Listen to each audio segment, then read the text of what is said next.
Hello students, today we are doing a lesson on rates, ratio, proportion and percentage.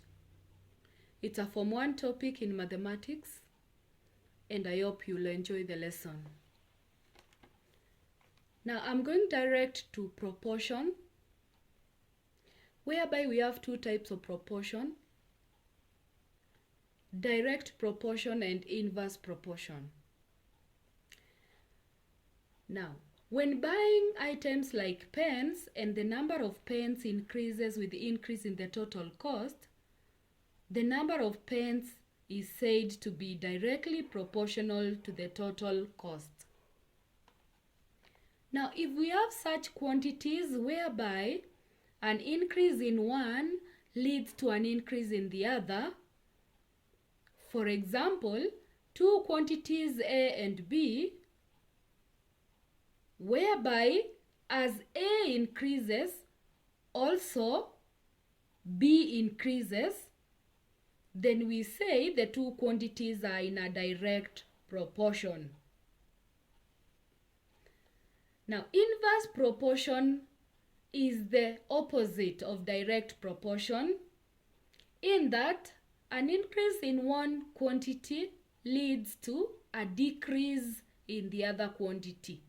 For example, if one tractor can plow a piece of land in 2 days, this means that if we engage two tractors working at the same rate, then they'll plow that piece of land in 1 day. Now, an increase in the number of tractors decreases the number of days taken to plow that piece of land. That is an example of an inverse proportion. Generally, two quantities M and N are said to be inversely proportional if an increase in quantity M results to a proportionate decrease in quantity N, and vice versa. Now let's look at how we work out questions involving this type of proportions. And the first question: a contractor estimates that he can fence an estate in 9 days if he employs 4 people. Will 6 people be enough to complete the work in 5 days? Now, this is how we arrange our work.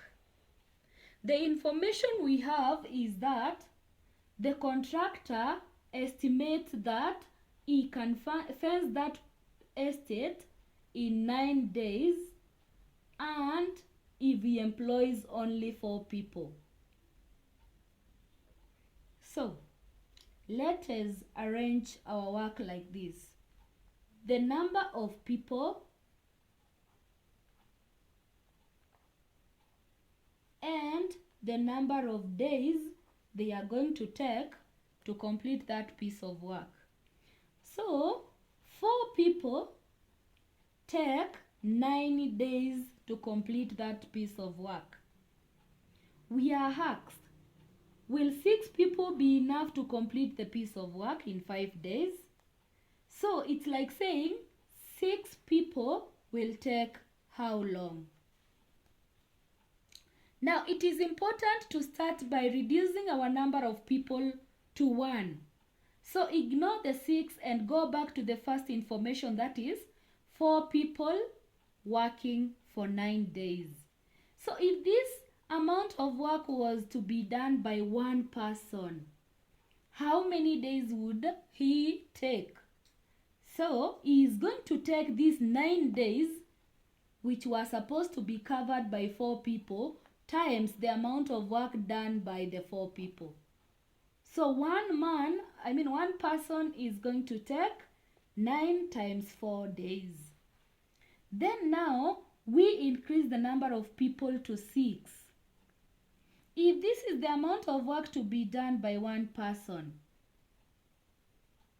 Then if the people are increased to 6, then it will mean divided by 6.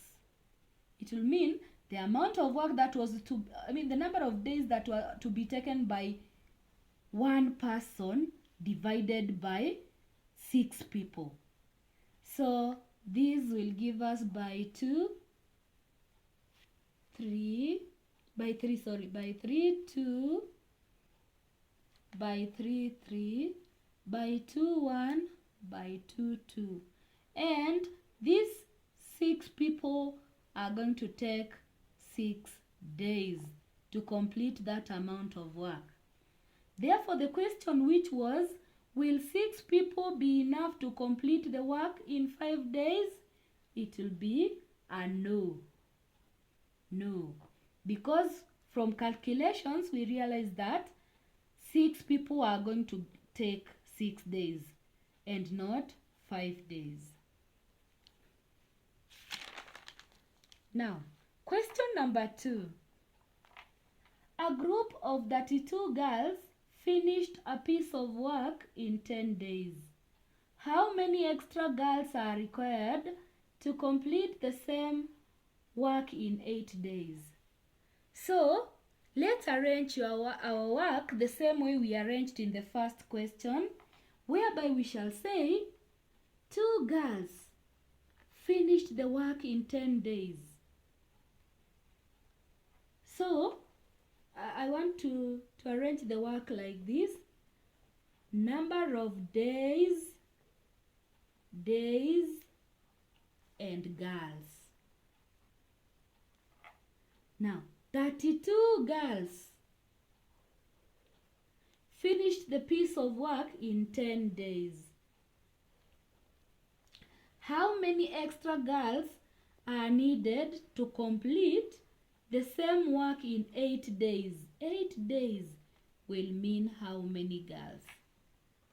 So, as usual, in this case, let us reduce our days to 1 day. So, if this work was to be done in 1 day, then we would need 32 girls times 10. The amount of work that was to be done by one girl, the amount of work that was to be done by 32 girls times 10 days is the amount of work that, the number of girls required to do that work in 1 day.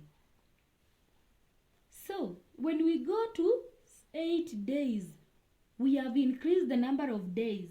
That means the number of girls will reduce by 8. So, we divide by 8.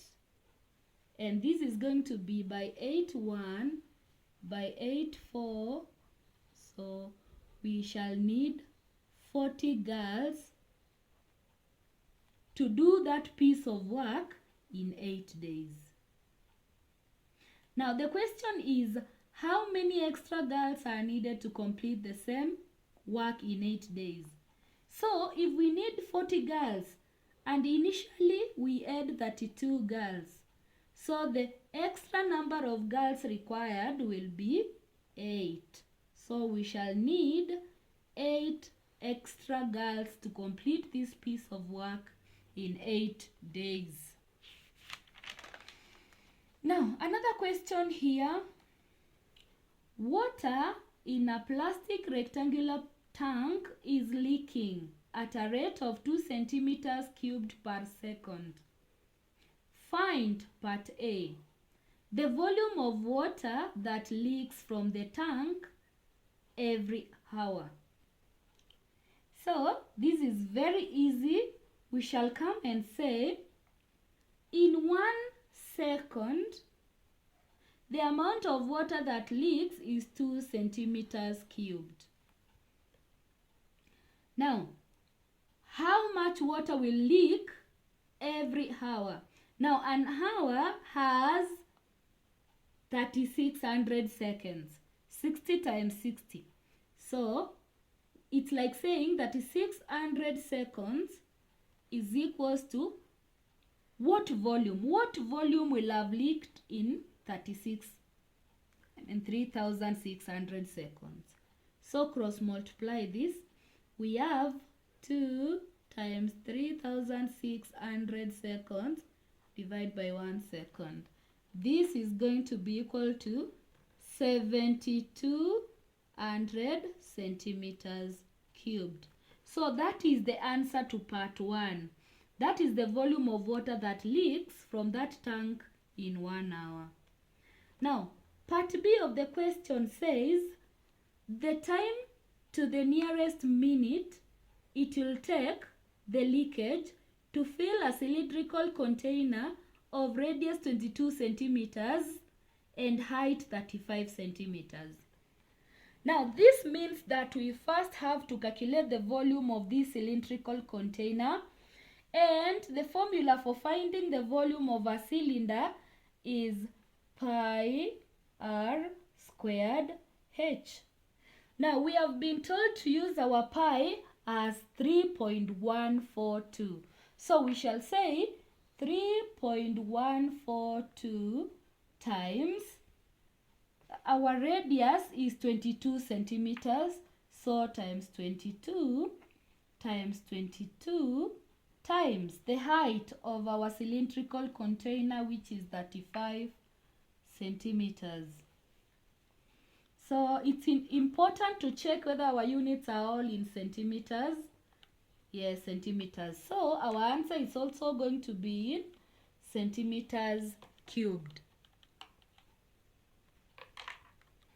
So this is 3.142 multiplied by 22 times 22 again times 35. Yeah, that gives us a volume of 53,225.48 centimeters cubed. So that is the volume of our cylindrical container. So the next thing we are going to do is the time to the nearest minute it will take the leakage to fill this container. So we say if in 1 hour the amount that leaks out is 7,200 centimeters cubed, then we ask ourselves, how many hours will it take to be able to fill our cylindrical container of volume 53,225.48 centimeters cubed. So we can cross multiply here so that we have 53,225.48 multiplied by 1, then divided by 7,200. So we still have our 53,225.48 on our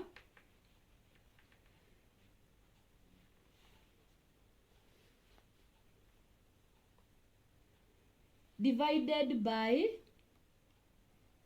7,200, and this gives us 7.3924 hours. Now we have been told to give our time to the nearest minute. So this is the same as 7.3924 hours. This is like 0.3924 hours. Change this to minutes so that we can be able to calculate it correct to the nearest 1 minute. So we can say 1 hour is equal to 60 minutes. Therefore, 0.3924 hours is equivalent to how many minutes? We cross multiply this. 60 times 0.3924, all this over 1, to give us 60 multiplied by 0.3924, 24 is equals to what? It's about 23.544 minutes. And because we want our answer to the nearest 1 minute, yeah, we can now say our answer is going to be 7 hours and 23 minutes.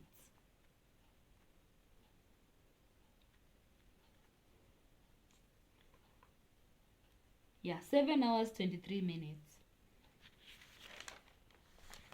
Now, another question. A family of 6 has enough food to last 12 days. How long will the food last if the family receives 3 visitors who are to stay for 10 days? So this one is very easy. We arrange it in the manner I have shown you before. So here we have 6 people in a family and we want to know the number of days. So we shall say people and days. So 6 people have enough food to last them 12 days. How long will the food last if the family receives 3 visitors? So it means the total number of people will increase by 3 to 9. So these 9 people will take how many days for the food? Okay, the food will last them how many days? So reduce the number of people to 1 person. Now, if this person was only 1, then is going to take this number of days multiplied by the number of people. So if it were only 1 person, this food would last her or him 12 times 6 days. Then increase now the number of people to 9. So it will take the number of days 1 person was to take to consume that food divided by the number of people. And that is going to give us 12 multiplied by 6 divided by 9. That is going to be 8 days. So if the number of people increased to 9, then the food will take them only 8 days. And the question was, how long will the food last if the family receives 3 visitors who are to stay for 10 days? So the food will only last them 8 days. Yeah, so that is how we work out questions involving proportions. And in some cases, you'll find questions which have 3 values. But that one you find it in another level, not in Form 1 level. So we will still employ the same concept in other questions relating to proportions. So I hope you got something or everything. I believe you also enjoyed the lesson. So reach out to me in case of any questions through the comment section and we shall be able to clarify. Otherwise, have a nice time till the next lesson. Thank you.